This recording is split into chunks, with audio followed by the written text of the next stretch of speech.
নমস্কাৰ educational information YouTube চেনেলটোলৈ সকলোকে স্বাগতম জনাইছোঁ। আজি কৃষ্ণকান্ত সন্দিকৈ ৰাজ্যিক মুক্ত বিশ্ববিদ্যালয়ত অধ্যয়নৰত প্ৰথম ষাণ্মাসিকৰ অসমীয়া বিভাগৰ শিক্ষাৰ্থীসকলৰ কাৰণে হোম এছাইনমেণ্ট যি নতুনকৈ দিছে তাৰ প্ৰশ্ন উত্তৰ আলোচনাৰ বাবে এই ভিডিঅ'টো প্ৰস্তুত কৰা হৈছে। প্ৰথমতে প্ৰশ্ন আছিলে অসমীয়া ভাষা আৰু সাহিত্যৰ ইতিহাসত শূন্য পুৰাণৰ গুৰুত্ব কি? আমি ইয়াত সকলোবিলাক প্ৰশ্ন উত্তৰে আলোচনা কৰিম গোটেইকেইখন পেপাৰৰে, গতিকে চেনেলটোৰ সৈতে জড়িত হৈ থাকিব। অসমীয়া সমাজ সভ্যতা সংস্কৃতিৰ ইতিহাসত মধ্যযুগটো অতি গুৰুত্বপূৰ্ণ যুগ। এই যুগতে অসমীয়া ভাষা সাহিত্য সংস্কৃতিয়ে বিচিত্ৰতা আৰু বিশালতাৰে বিকাশ লাভ কৰি সমৃদ্ধিশালী হৈ উঠে। অৱশ্যে অসমীয়া ভাষা সাহিত্য আৰু সংস্কৃতি এই তিনিওটা দিশৰে মধ্যযুগৰ সময়সীমা সুকীয়া সুকীয়া। এই যুগটোৰ ভাষাৰ নিদৰ্শন বুৰঞ্জী সাহিত্য, চৰিত সাহিত্য, ব্যৱহাৰিক সাহিত্য, বিবিধ কথা সাহিত্য, অংকীয়াধৰ্মী নাট্য সাহিত্য, চুফী কাব্য আৰু অন্যান্য পদ পুথিৰ ভাষাই দাঙি ধৰে। অসমীয়া ভাষা আৰু সাহিত্যৰ ইতিহাসত শ্ৰীকৃষ্ণ কীৰ্তনৰ গুৰুত্ব অতি বিশেষ।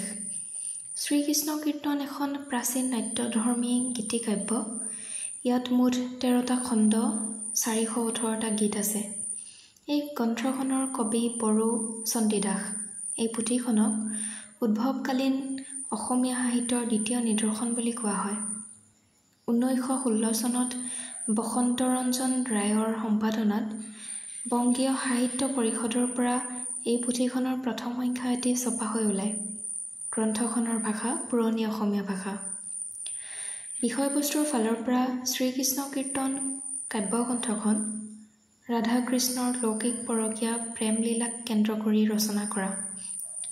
গ্ৰন্থখনৰ মুঠ খণ্ডৰ সংখ্যা 13টা। এই 13টা খণ্ডত মুঠ 418টা গীত আছে।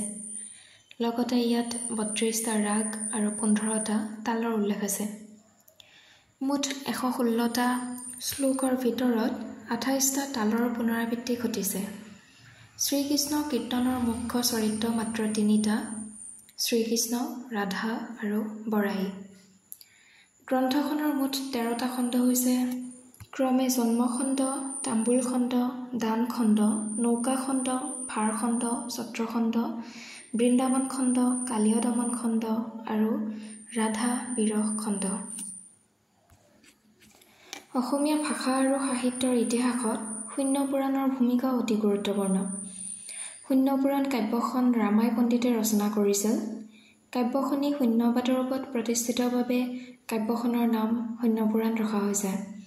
এই পুথিখন প্ৰথমে হৰপ্ৰসাদ শাস্ত্ৰীয়ে আৱিষ্কাৰ কৰিছিল আৰু নগেন্দ্ৰনাথ বসুৱে সম্পাদনা কৰিছিল।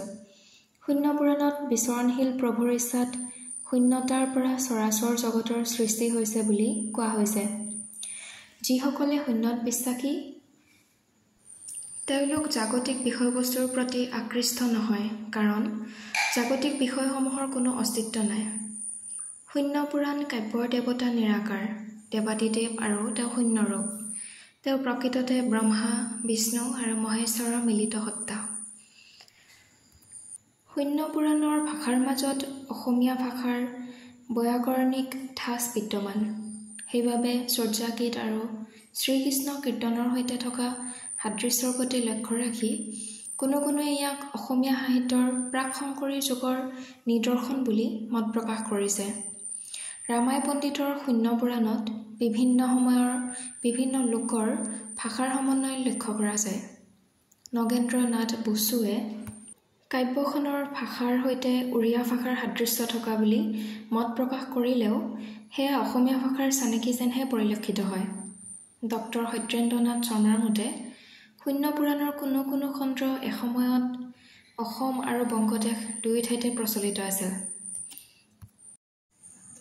শূন্য পুৰাণৰ বাক্যবিলাক চুটি চুটি আৰু উক্তি প্ৰত্যুক্তিৰে পৰিপূৰ্ণ। উদাহৰণস্বৰূপে কোন মাসে কোন ৰাশি, চৈত্ৰ মাসে মীন ৰাশি। কাব্যখনত ব্যৱহৃত সৰ্বনাম পদ, কাৰক আৰু ক্ৰিয়াপদৰ বিভক্তিত আৰু লগতে কোনো শব্দৰ ৰূপত বিশেষত্ব লক্ষ্য কৰি এয়া অসমীয়া ভাষাৰ চানিকি যেন লাগে।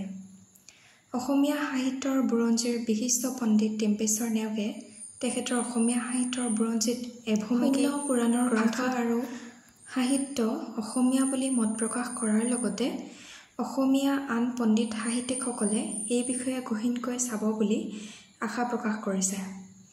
এনেদৰে উক্ত আলোচনাৰ পৰা দেখা পালোঁ যে অসমীয়া ভাষা আৰু সাহিত্যৰ ইতিহাসত শ্ৰীকৃষ্ণ কীৰ্তন আৰু শূন্য পুৰাণৰ গুৰুত্ব অপৰিসীম। এই গুৰুত্বৰ কথা ডক্টৰ সত্যেন্দ্ৰনাথ শৰ্মা আৰু ডিম্বেশ্বৰ নেওগ আদি অসমীয়া সাহিত্যৰ পণ্ডিতসকলেও স্বীকাৰ কৰিছে। আমাৰ প্ৰথম উত্তৰটো এইখিনিতে শেষ হৈছে। দ্বিতীয় উত্তৰটো নেক্সট ভিডিঅ'ত আপলোড কৰিম। ইয়াৰ পিছৰ কুৱেশ্যন এনচাৰ ছিৰিজটো দিবলৈ চেষ্টা কৰিম প্ৰত্যেকখন পেপাৰৰে। গতিকে ভিডিঅ'বিলাকৰ সৈতে কানেক্ট হৈ থাকিব। Stay tune.